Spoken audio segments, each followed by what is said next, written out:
What's up? What's up? What's up? Are we live? What's going on, everybody? Welcome back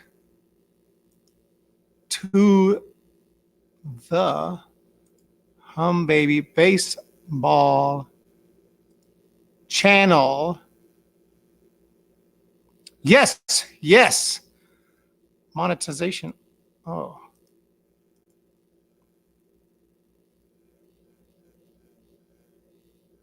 What's going on, guys? Checking on the 2020 Hall of Fame election here. And it has happened. It is official. I tried to go live a minute ago, but I don't think anyone saw it. I think it was private. So anyway, Derek Jeter and Larry Walker are in. Jeter gets 99.7% of the vote. Walker barely, but he gets it, 76.6%, both deserving. They were both on my ballot, my fake ballot, my pretend ballot. We have Larry Walker, 383 career bombs. Was great defender, won a bunch of gold gloves, definitely deserving. Look at the WAR here. He has a higher WAR than Jeter, if you're into wars. So, Curt Schilling falls just short at 70%. Roger Clemens and Bonds, not much traction, 61%. Not looking good. Total joke. Sorry. Total joke. Bonds and Clemens are not in. We have Vizquel. I think he deserves to get in. Rowland, he was on my ballot. And then you got Billy Wagner all the way down here for Jeff Kent, all the way at 27.5%. What the heck with Jeff Kent? No love for Kent. And Andrew Jones, one of the best center fielders defensively of all time and also an outstanding hitter. Hit 51 homers one year, second place for MVP. Hit over 400 career home runs, 434, and he falls short with only 19.4%. Sosa, Petit Abreu, and everyone else, including Konerko, fall off the ballot. Giambi off the ballot. Soriano off the ballot. What's going on? Carlos Tamayo, Michael Vincent, Mile High Sports. Yeah, what's up, Mile High? Congratulations on a Canadian getting in the Hall, representing Canada in Denver. Konerko deserved a better fate. Dude, 10 votes. 10 votes. 10 votes for Konerko. You line up Konerko with Willie McCovey and Orlando Cepeda, and you see his stats pretty much are right there. He is legit. I'm not saying he needed to get voted in on his first year on the ballot, but to get knocked off is insane. I had Konerko on my pretend ballot, but as you can see, that's a shame. He's going to go to the, what are they called? The committee, the special committee, who don't like to vote for anybody, but you know, they have been putting more people in lately. So Konerko, he might think about the committee. And if Schilling, Bonds, and Clemens don't get in soon, they're going to have to think about the committee. They got only 2 more years left on the ballot. This is nuts. And Schilling, I'm sorry, I think Schilling deserves to get in. I don't care about his crazy tweets. I don't care what stupid things he says. He deserves to be in. Let's jump back over here. Larry Walker also played in Denver, and he got a lot of I don't want to say criticism, but people didn't want to give him credit for playing in Denver, like he's playing on the moon, okay? And he hits the ball, and then the lack of the gravitational pull, the ball just goes out the ballpark. That's how people think it is in Denver. When in reality, Larry Walker was a beast in Montreal. He was a beast in St. Louis, and he was a beast on the road with the Rockies as well. And he was a great hitter and amazing defense as well. Did the altitude help him catch those balls too out in the outfield? Osuna to the Braves. Yeah, Marcell Osuna is now an Atlanta Brave, so they pick up another really good outfielder. Osuna obviously was with the Cardinals last year, excellent hitter, and he is going to Atlanta. The Braves definitely are trying to compete. They lost Josh Donaldson. Donaldson signs with the Twins. Twins trying to compete with the White Sox, and now the Braves pick up Marcell Osuna to add to that outfield. That's a big signing for them. I'm going to have to probably try to make a video on that maybe tomorrow at some point. Osuna to the Braves. And I saw some other news drop as well, but I can't remember what it was. So if any other trades or any other signings happened, let me know, because I thought I saw another pretty big signing. Oh, I'm probably thinking of Felix Hernandez. Where did Felix Hernandez just sign with? Minor league contract with somebody. I don't remember. Felix Hernandez is on a team, and it's not the Mariners. Was it the Braves too? Yes, it was the Braves. It was the Braves. That's what got me messed up, because we're talking. So Felix Hernandez is on a minor league deal with the Atlanta Braves. Hernandez, call him because Felix Hernandez. Hernandez used to be one of, obviously, the premier pitchers in the game, but he has been steadily declining. I don't know if this is going to work out, but it's a minor league deal. Why not give it a shot? He might end up in that rotation, number 4 or 5 pitcher. He is only 33. That's insane. It's not like he's old. 33. I don't know what happened to Felix Hernandez. Let's take a look at his stats. Are y'all seeing this? Are y'all seeing this? Yes, Felix Hernandez. Yeah, last year 1-8. Oh, 6.4 ERA and 15 starts. I don't know what happened to Felix with the Mariners. Whole career with the Mariners. Look at him back in 2009, 19-5, 34 starts. Absolute beast. Absolute machine here. But steadily starting around, obviously 2014, he was amazing. So right after that, just kind of getting worse and worse. You can see the last 2 years, 5.55, 6.4. That's not good. But the Braves trying to bring him into spring training, see how he does. Yeah, he has a shot to go to the playoffs if he makes the team. The Braves. Thank you, the Braves. Yes, Mario Reed. Everybody knows the Braves. I don't know why. Couldn't remember it was the Braves. I think it's because I was just talking about the Braves signing Osuna, so I completely forgot it was also the Braves. The Braves are making the deals.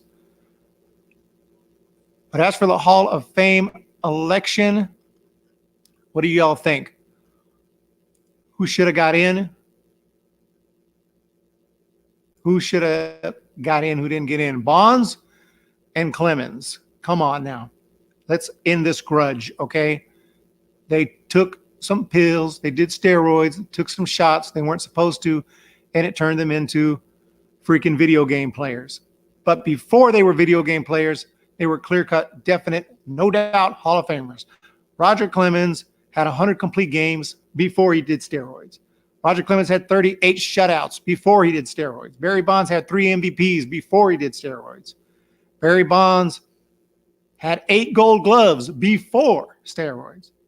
So they would have been better off just retiring. But because they decided to go down that path, the writers, who are perfect and do not make mistakes, are not going to vote them in. That's a shame, because I think that they both deserve to get in. This is the Hall of Fame. This is a place where all the greatest players have plaques. Now, I understand Sosa, even though Sosa hit 609 career home runs, we can agree the vast majority of those were steroid assisted, because he was hitting 60-something home runs a year, which is not natural, which is weird for a guy who didn't look like he was that great until all of a sudden. And so I think most people would agree Sosa's career numbers would not have been Hall of Fame worthy without some assistance. Not that there's anything wrong with voting for him. You want to vote for him, but I think if you're voting for him, you definitely got to vote for Clemens and Bonds. Any other? Yeah, there's some other steroid-related guys. Manny Ramirez has failed a couple of tests. A little different because he was actually doing it after Major League Baseball came out and said, you can't do this. And Ramirez did it anyway and failed at least one, I think 2 tests. Yeah, Ramirez got busted twice. He's still getting some support, 28%. How did he, 555 career home runs? That used to be a lock, a shoe-in for the Hall of Fame. So, insane. Jeff Kent, how's he not in? Any more PED guys? Not really. Obviously, Giambi, he's off the ballot. Giambi, 440 career bombs. Surprised he didn't get more than 6 votes, honestly. Giambi, 6 votes. Eric Chavez, 2 votes. Somebody voted for J.J. Putz. Brad Penny. Isn't Brad Penny a Giant? Yeah, Brad Penny is a former Giant and a former Dodger. Former Giant in 2012 and 2009. Yeah, he had 2 little stints with the Giants.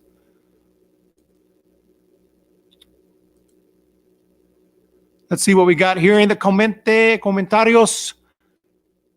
Yes, get the greatest of all time baseball Hall of Fame, Barry Bonds. Yes, Bonds needs to be in. It's just stupid at this point. It's just stupid now. Bonds, Clemens, Vizquel, 100%. Mario, 100%. These guys need in, especially Bonds and Clemens. But I made a whole video on Vizquel. Vizquel's numbers across the board are better than Ozzie Smith's. And Ozzie Smith was first time, no questions asked, Hall of Famer. And Vizquel can't even get 50%. Are you serious? What's a guy got to do? Play 24 years in the league, doesn't strike out much, gets on base, probably, if not the best defender at shortstop in the history of the game, and he can't get 50% of the vote. Okay. How many years left of eligibility do Bonds Clemens have? 2 more years. So next year and then the following. And it used to be 15 years. That was the rule. You were on the ballot for 15 years. They changed it to 10 because they got scared. They saw the trend that was going on, and they said, oh my gosh, these guys are going to get in. So they changed it to 10 years. So now Bonds and Clemens are about off the ballot. So whoever idea was to change it to 10 years are probably going to succeed in the goal, which is to keep them out, because they're probably going to be out, because it used to be a 15-year window that you had to get in the Hall of Fame. For no apparent reason, they changed it to 10. What can you say? DL. Shout out to DL. DL has been around since the very beginning. Video number 1. DL was there. But yeah, Bonds and Clemens should be in. As simple as that.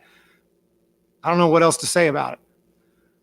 If doing steroids means you are disqualified, then the Hall of Fame would say you're disqualified, or baseball would say you're banned from baseball.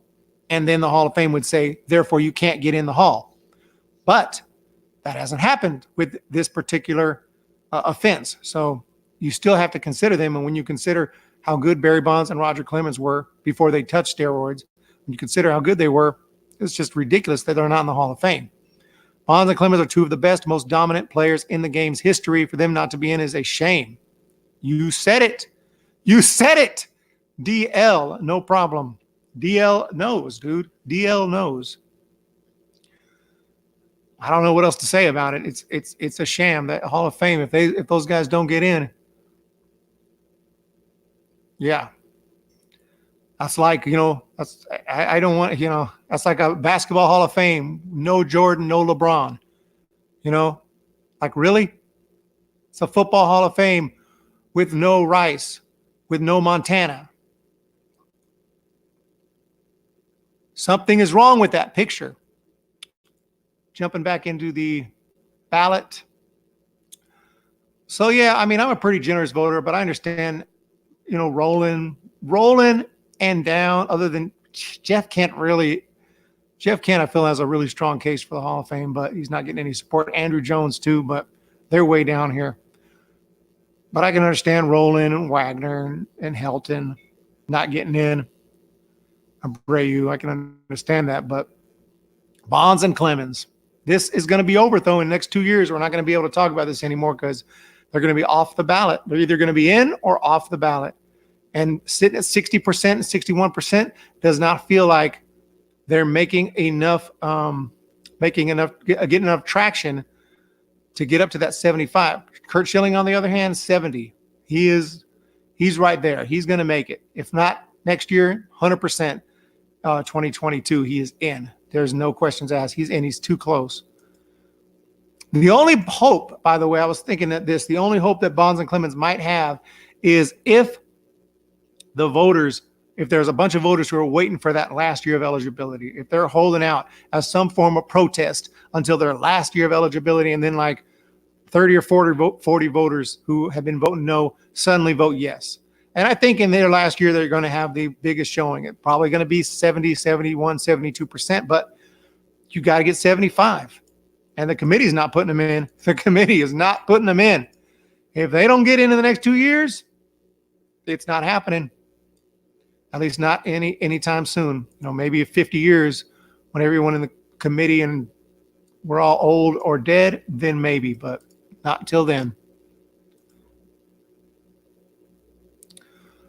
So yeah, some big news today. A couple of big signings with the Braves, and then you got the Hall of Fame ballot coming out. Really a fun time. Always interested in the Hall of Fame and the Hall of Fame election because I always want to know who's going to get in, who's going to get left off. And then you got the drama with all these guys like Bonds and Clemens. It's always super interesting, really entertaining to follow. And hope you all enjoyed the videos, the Hall of Fame videos I made. Made several videos getting ready for today. And so I thought I would jump on live just to give my reaction to it. Obviously, Larry Walker, at least he got in. At least that. I think that 10th year of eligibility, I was so glad he got the phone call. And he is going in. Derek Jeter, we knew was getting in. Someone didn't vote for him, but who cares? He's still getting in, 99.7%. Larry Walker's in. What a defender. What a career that was. And interestingly enough, yeah, 313 batting average. His numbers are practically better than Jeter, I mean, the guy was amazing, It's just sad that it took 10 years to get in, and he barely got it. Yeah, just check out his numbers across the board. I mean, just very impressive. Obviously, Jeter's got the hits. Jeter's got the postseason accolades. I'm not saying Walker's a better player than Jeter, but I'm just saying, they're both clear-cut Hall of Famers, and Walker should have been in on the first freaking ballot. Not the 10th, but hey, can't complain. At least he's in. It's going to be awesome. July 26th is going to be the actual induction day. Not just them two. A couple other guys got voted in. Ted Simmons got voted in. Marvin Miller got voted in, the union president. So congrats to 4 Hall of Famers for this year. Babe Rocks is here. I was waiting for you. That's why I didn't leave yet. I was waiting for you to show up. Babe Rocks is here. What's going on? Can I talk here? Yes. Awesome stuff, man. Awesome stuff. Appreciate everybody showing up for the live stream. Just giving my quick reaction to the Hall of Fame. I can't stay really long, but I can't say I'm happy with the results, but I was really worried it was going to be just Derek Jeter, and then I would have been pissed. But Larry Walker's in, and nobody else was in there last year. So all in all, I can't complain. Everyone's got another opportunity. The one guy who wasn't going to have another chance made it in. So really no complaints. Everyone's trending in the right direction, except Bonds and Clemens pretty much stagnant. They're not moving very quick. Schilling will get in next year. I feel like he deserves it. Regardless of how you feel about him and his crazy stuff that he says, Vizquel, he's moving in the right direction. Yeah, I don't have any complaints. Kent is worrisome because Kent only has 3 more years on the ballot. He's only at 27.5. That is very worrisome. But I think Jeff Kent has a great chance to get in on the committee. I think he has a great chance to get in on the committee, unlike Bonds and Clemens, who I think have pretty much 0 chance to get in on the committee.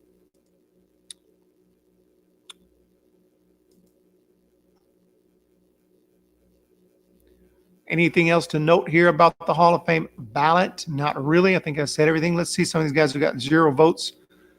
Congratulations. Just to get on the Hall of Fame ballot is a accomplishment.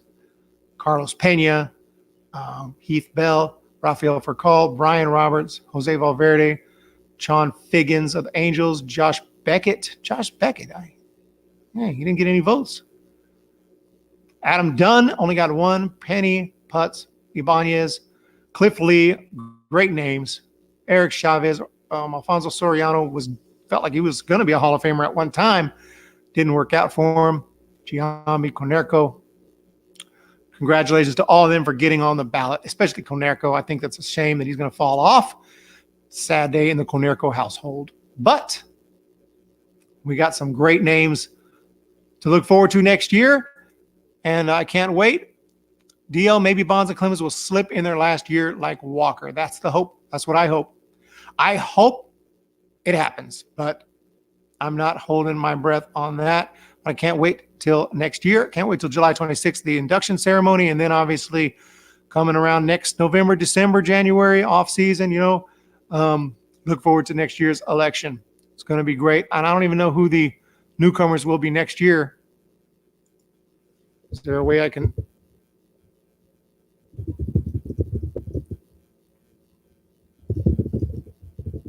Is there a way I can see that? Tim Hudson will be on there. Oh, Tim Hudson. Here we go. I think this is it. Yeah, Tim Hudson next year. Obviously, former Giant. Torrey Hunter, Dan Herron. Barry Zito, dude. Barry Zito's got to get in, right? That's just a joke, but Barry Zito is going to be on the ballot. See anyone else of note? Nick Swisher. Dan Uggla. Dan Uggla is going to be on the ballot. Dan Uggla is going to be on the ballot. Dan Uggla was a Giant for like a week, and he got 0 hits and like 12 errors. But forever Giant, dude. Dan Uggla. LaTroy Hawkins is going to be on the ballot. Adam LaRoche is going to be on the ballot. Jeremy Affeldt. Jeremy Affeldt is going to be on the ballot. That is amazing. Wow, a lot of great names. I don't know about great Dan Uggla, but Grady Sizemore. But yeah. Okay. So next year it's on. Good luck to those guys, and I can't wait. I want to thank everybody for stopping by for the live stream, and I'm going to get out of here. So y'all have a fantastic day. Congratulations again, Derek Jeter, Larry Walker, and they're going to be Hall of Famers. Ted Simmons, also Marvin Miller are our 4 Hall of Famers for 2020. Deservedly so, class of 2020. So y'all have a fantastic day, and I'll talk to you later.